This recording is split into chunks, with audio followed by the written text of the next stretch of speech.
What is the best way to introduce yourself to people?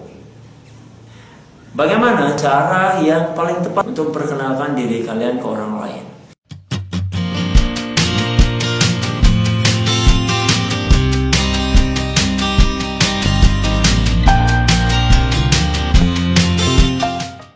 Introduction atau perkenalan diri adalah materi bahasa Inggris yang paling basic. So, ini adalah awal gitu lah. Jadi seperti kita mau kenalan ya. Kita mau kenalan otomatis kita harus start dari info yang paling kecil tentang diri kita sendiri. Oke? Nama kita siapa? Biar bisa dipanggil sama orang lain, terus asal kita dari mana, kita lahir tanggal berapa, bulan apa dan lain sebagainya yang bisa kalian kasih tahu ke orang lain. Oke, di sini saya akan kasih tips ya bagaimana cara memperkenalkan diri, how to introduce yourself to people, right? Bagaimana cara memperkenalkan diri ke orang lain. Jadi caranya sangat mudah ya. Pertama, kita bisa bilang nama kita ya. Jadi di sini bilang nama itu banyak sekali caranya. Entah itu nama lengkap, entah itu nama panggilan, entah itu nama kecil, nama pada saat kalian masih kecil ya, itu bisa kalian mention. So caranya seperti ini ya. Kalau kalian ingin bilang nama lengkap kalian bisa bilang my full name is. Nah, di sini adalah nama lengkap saya adalah gitu ya. Terus diikuti oleh nama kalian. Jangan sampai kalian bilang my full name is and then suddenly you mention your short name. Kalian bilang my full name is tapi kalian kalian sertakan di sana nama panggilan kalian. So ini keliru ya. Kalau kalian bilang my full name is, itu artinya nama lengkap kalian. Contohnya nama saya, my full name is Asti Udayana. Kemudian kita lanjut ke nama panggilan. Nah, nama panggilan itu kalian bisa mention seperti ini ya. Kalian bisa bilang, but everybody calls me. Tapi orang-orang memanggil saya, gitu artinya ya. But everybody calls me Asti. Tapi orang-orang memanggil saya Asti. Right? Ini cara yang pertama untuk bilang nama panggilan. Dan cara yang kedua adalah my nickname is Asti. Nama panggilan saya atau nama pendek saya adalah Asti. Oke? Ini adalah cara untuk bilang nama ya ke orang lain. My full name is, ini untuk nama lengkap. Kemudian my nickname is untuk nama panggilan. Atau kalian bisa bilang langsung ya, but everybody calls me gitu ya. Tapi orang-orang memanggil saya sesuaikan nama kalian. Oke, itu adalah tentang nama. Sekarang kita lanjut dengan asal atau alamat kalian. Nah, untuk menjelaskan alamat ada dua cara juga. Pertama, ini adalah alamat tetap. Dan yang kedua adalah alamat sementara. Kenapa harus dibedakan di dalam bahasa Inggris? Karena di sini kita menggunakan kata kerja yang berbeda. Satu live dan satunya lagi stay. So, pertama ada kata live dan kedua ada stay. Live ini adalah digunakan untuk menjelaskan alamat yang bersifat permanen atau alamat tetap kalian. Kemudian stay adalah digunakan untuk menjelaskan alamat sementara. Nah, ini kalian bisa tinggal di hotel, di villa, di bungalow, atau itu di kos-kosan seperti itu ya. Kalian bisa menggunakan stay. Kita langsung saja ya ke contoh kalimatnya. I live in, nah gitu ya. I live in Indonesia. Saya tinggal di Indonesia. Artinya di sini adalah permanen address saya, ya. I live in Indonesia. Artinya saya permanen tinggal di Indonesia. Oke? I live in Jakarta. Saya tinggal di Jakarta. Tapi kalau itu bukan alamat tetap kalian, kalian menggunakan stay. I stay at Melati Hotel. I stay in Denpasar. Kalian bisa mention seperti itu. Intinya satu, kalian harus tahu entah itu alamat tetap atau alamat sementara. Kalau alamat tetap kalian gunakan live. I live in. Kemudian kalau itu adalah alamat sementara, kalian harus menggunakan I stay at atau on dan lain sebagainya. Sesuai dengan penggunaan in, on dan at ya. Itu kalian bisa cek di video saya sebelumnya. Oke? Kita lanjut sekarang, yaitu kita sudah menjelaskan tentang alamat. Nah, kita juga bisa bilang secara langsung ya, I am from gitu. Saya dari. Dan I come from. Ini juga artinya sama ya, saya berasal dari. I am from Indonesia. I come from Indonesia. Sama artinya. Oke? Satunya menggunakan kata kerja dan satunya lagi tidak menggunakan kata kerja. I am from, ini kita menggunakan to be ya. I am from. Sedangkan I come from, kita menggunakan kata kerja come di sana sebagai pelengkap. Oke, sekarang kita lanjut di tanggal lahir. Nah, bagaimana cara kita untuk menjelaskan tanggal lahir kita ke orang lain? Kapan kita lahir?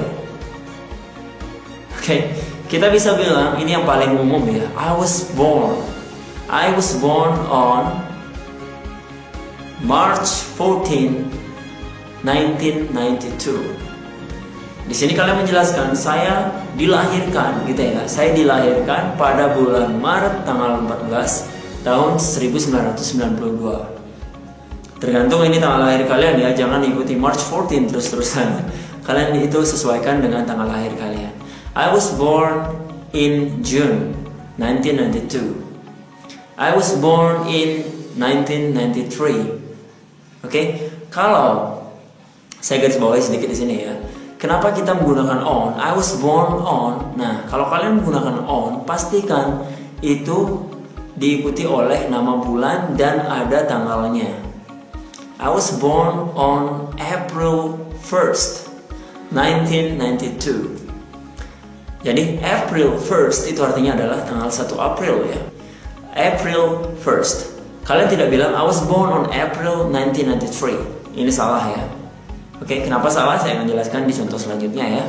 Sedangkan kalau kalian menggunakan in, oke, kalau kalian menggunakan in, I was born in. Nah, ini yang mengikutinya adalah bisa nama tempat yang belum spesifik ya. I was born in Indonesia. So Indonesia bagian mana ini masih luas sekali.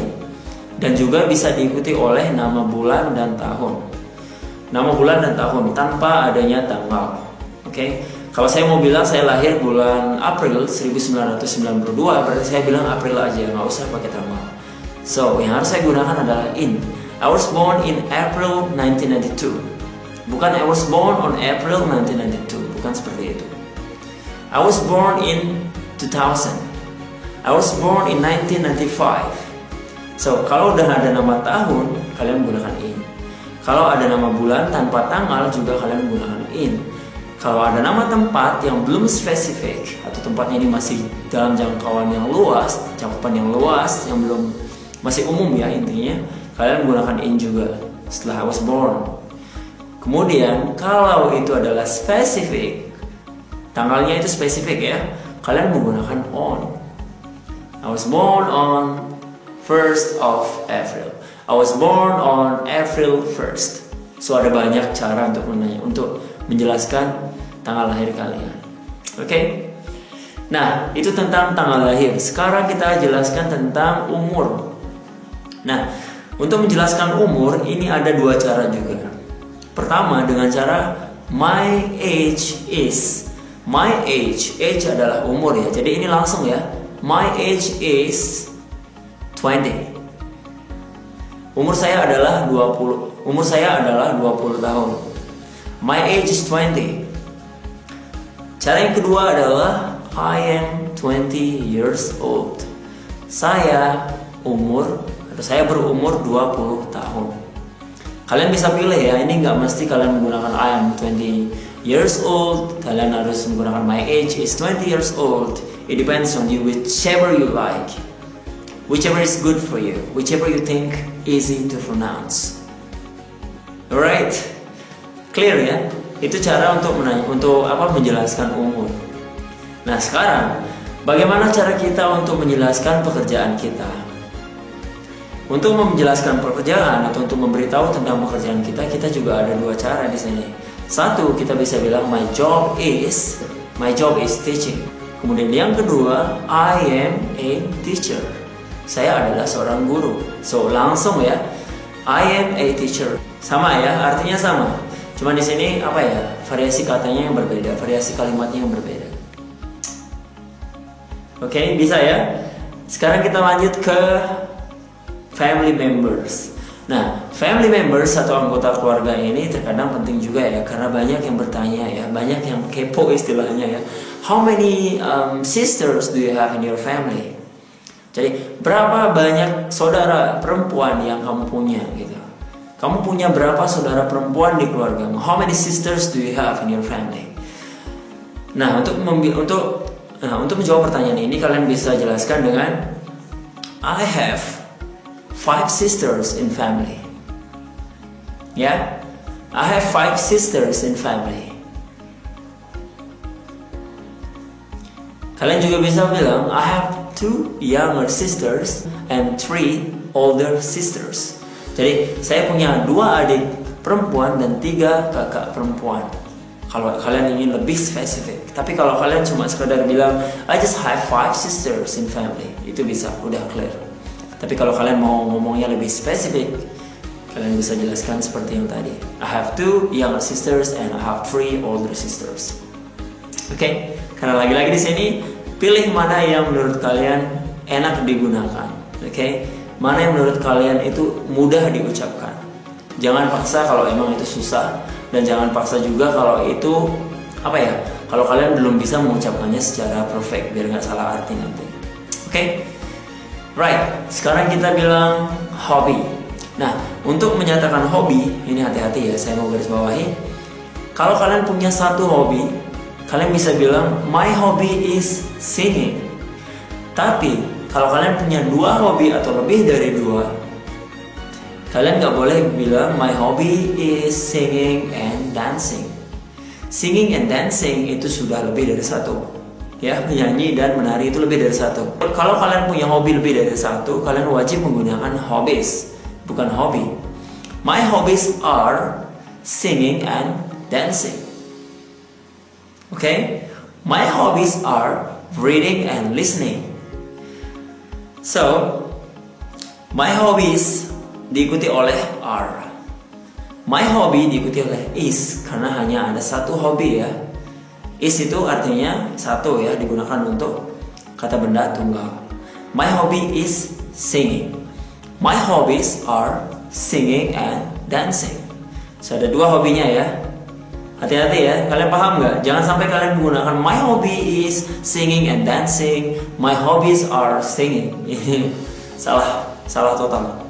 Jangan tukar ya posisinya ya, ini sangat penting sekali, oke? So, itu adalah tentang hobi. Dan apalagi ya, kira-kira yang sering untuk perkenalan, cita-cita mungkin ya kalau perlu ya. Nah, cita-cita kalian bisa bilang I want to be gitu ya.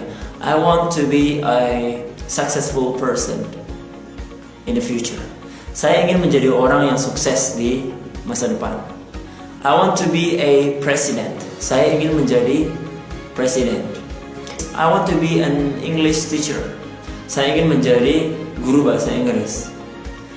Clear ya, itu caranya untuk menjelaskan apa tadi ya, cita-cita ya, atau itu setara dengan impian kalian, cita-cita kalian. What is your goal gitu ya, sama. My goal is to be a doctor, to be a president, to be a teacher. That's up to you, whatever you have, whatever you want to be in the future, you can mention. Okay? Ya, saya rasa itu saja untuk introduction ya, untuk perkenalan. So, make sure kalian harus tahu bagaimana cara memperkenalkan diri ke orang lain.